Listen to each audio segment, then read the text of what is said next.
setiap saya selesai beribadah, ada rasa takut sholat saya tidak diterima karena hati tidak khusyuk.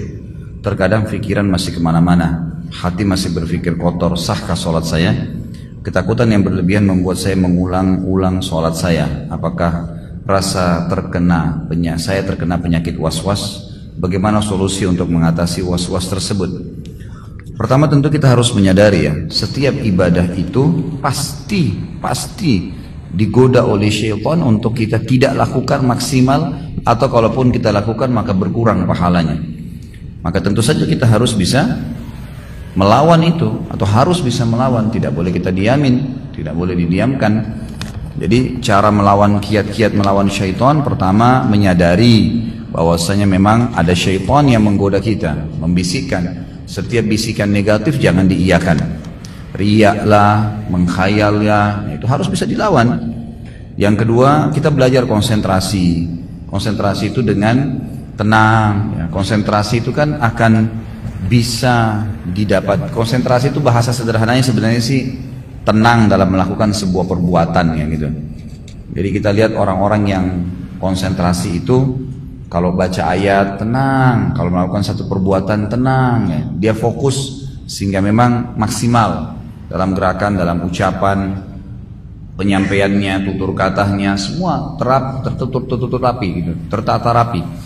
Itu semua karena memang dia coba ya konsentrasi di situ. Jadi kita konsentrasi dalam sholat, dan yakinilah dalam konsentrasi itu setiap gerakan dan ucapan akan ada nilai pahalanya di sisi Allah Subhanahu Wa Taala. Ya. Jadi kita harus bisa tahu itu. Ya. Kemudian pada saat syaitan berhasil mencuri sebagian pahala, misal kita tiba-tiba mau mengkhayal, segera kita kembali.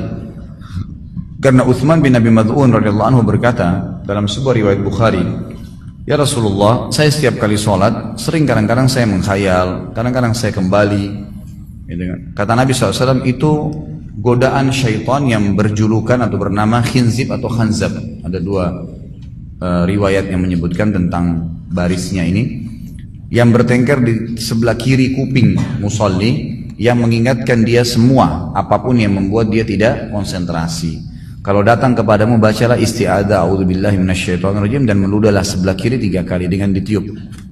Ya, 3 kali. Maka kata Utsman bin Abi Mad'un radhiyallahu anhu, setelah saya amalkan, maka tidak lagi bisa syaitan menggoda saya. Ulama menambahkan kiatnya adalah juga menjauhkan diri dari kemaksiatan. Jadi kalau sampai saat ini teman-teman masih merasa saya kalau sholat tidak bisa khusyuk, atau saya kalau mau baca Quran masih malas lah berbuat ibadah ya. Selain godaan syaitan, juga ada penyebab faktor adanya dosa yang masih mengganjal. Coba antum muhasabah deh. Dosa apa yang masih saya lakukan nih dalam sebulan atau dalam seminggu, atau yang rutin lah dalam kegiatan sehari-hari dari pagi sampai malam. Dosa apa yang saya lakukan? Coba muhasabah, diingat. Kalau enggak, mungkin dalam minggu, dalam 1 minggu gitu kan. Mungkin dalam harian antum masih bisa ngontrol, tapi dalam 1 minggu apa nih? Nah itu dosa-dosa itu kalau kita bermuhasabah insya Allah dan kita tutup pintunya, maka akan membawa kita pada kekhusyuan ibadah. Jadi sholatnya bisa lebih khusyuk, baca Quran bisa lebih nyaman. Kalau mau ngerjakan ibadah itu jadi ringan, lebih ringan. Mau sholat malam bangunnya ringan. Itu karena memang sudah tidak ada beban dosa. Jadi dosa itu juga menjadi penghambat memang, menjadi penghambat. Itulah yang dikatakan oleh Imam Syafi'i yang pernah saya sampaikan ya. Beliau belajar kepada gurunya Imam Waqi'. Jadi setiap kali Imam Syafi'i rahimahullah dikasih pelajaran oleh gurunya Imam Waqi', hafalan segala selalu lupa. Lalu Imam Syafi'i mengatakan dalam pepatah syair yang masyhur, "Syaqautu ila Waqi' su'a hifdhi." Saya mengeluhkan kepada Imam Waqi' tentang buruknya hafalanku, setiap hafal pasti lupa. Wa arsyadani ila tarkil ma'asi. Maka dia perintahkan saya untuk meninggalkan dosa, maksiat. Imam Syafi'i bingung, dosa apa nih yang saya lakukan gitu. Dia coba bermuhasabah dalam kegiatan sehari-harinya. Umumnya semuanya sudah berusaha dijaga, makanannya, minumannya, pakaiannya, halal, pergaulannya, bagus-bagus saja gitu. Maka dia lalu mulai melihat, ternyata gitu kan, kalau beliau mau jalan dari rumahnya ke rumahnya Imam Waqi' melewati sebuah pasar. Dan waktu itu di pasar itu masih ada perempuan-perempuan yang tidak pakai jilbab. Kadang-kadang di pasar itu ada transaksi-transaksi yang haram, ada kezaliman. Maka Imam Syafi'i bilang, tinggal ini nih yang saya belum coba nih. Ini beliau cuma lewat ya di pasar itu, nggak mampir, nggak punya toko di situ, nggak ikut transaksi. Kemudian beliau bilang, saya ganti jalurnya, tadinya lewat di depan pasar, sekarang lewat belakang pasar. Dia nggak lihat pasar lagi, ke rumahnya Imam Waqi'. Lalu dia hubungkan perkataan Imam Waqi' setelahnya, wa akhbarani bi anna ilma nur wa nurullahi la yu'ta li 'asi. Dan disampaikan kepada saya bahwasanya ilmu itu adalah cahaya dari Allah, dan cahaya Allah tidak bisa dikasih, tidak bisa didapatkan kecuali pada orang yang bermaksiat.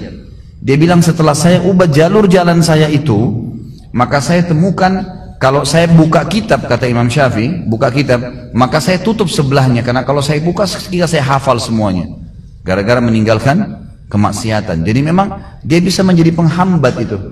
Coba bermuhasabah. Insya Allah dengan menjaga diri dari kemaksiatan, maka salah satu faktor untuk membuat kita bisa khusyuk dalam ibadah.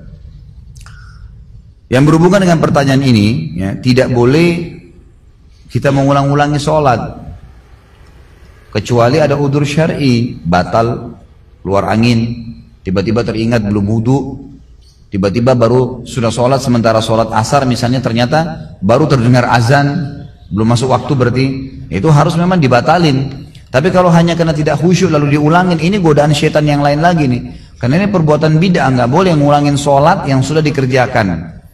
Nah, itu. Karena sudah dikerjakan udah nggak boleh lagi. Ya tidak khusyuk, itu konsekuensinya, resiko kita. Makanya kita harus fokus, gitu kan? Fokus. Masa teman-teman sekalian kalau diundang oleh wali kota datang, kita betul-betul mengatur kata-kata kita, bahkan kita khawatir kalau ada satu kata yang terpelintir salah. Masa kita sama Allah Subhanahu Wa Taala tidak bisa menjaga itu? Sudah ini cukup. Ini masya Allah nih. Jangan ditambah terus. Ini sampai jam 5 subuh kita nanti. Cukup akhi ya, cukup, jangan ditambah lagi. Tolong nanti didengar dulu. Siapa tahu pertanyaan antum sudah dijawab. Jadi jangan diulangin ya, nggak boleh ngulangin sholat secara khusus, apalagi ya berhubungan dengan masalah sholat nih, nggak boleh diulangin kecuali ada udzur syar'i.